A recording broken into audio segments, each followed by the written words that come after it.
Friends, I'm an absolutely illiterate person regarding so-called AI and its application to orthopedics.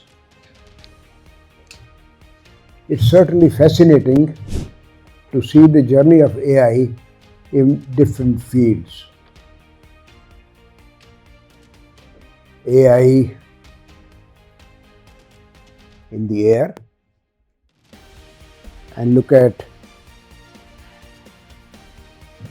Pichoi, who created Google's, and I understand even behind so-called hard face of AI, robotics, there is an Indian lady behind it, Meera Murati. It's interesting to see how a imaginary AI is now being transferred to hard AI. I'm absolutely illiterate. However, fortunately, that old sentence, learning never ends, I'm trying to learn small bit of AI.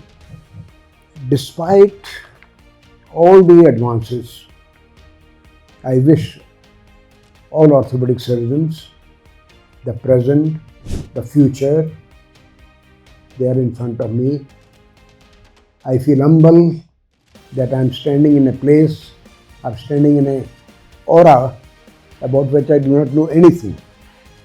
But I do feel honored that I have been given this opportunity to be amongst the elitists of orthopedics to be with you.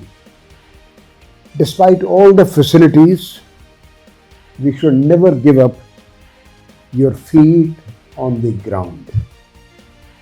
Despite all advances in AI, robotics and all that, we should never give up our feet on the ground.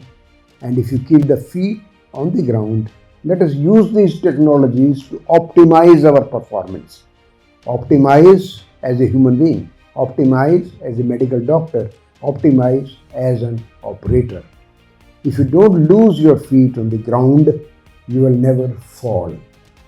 I wish all of you good health so that you can serve the people for years to come. We belong to that generation that all of you have a potential to cross 80s. Do kindly stay healthy to serve the people so that the country can progress further. Thank you very much, sir, and thank you, Dr. Apur, permitting me to stay in the house. Thank you, sir.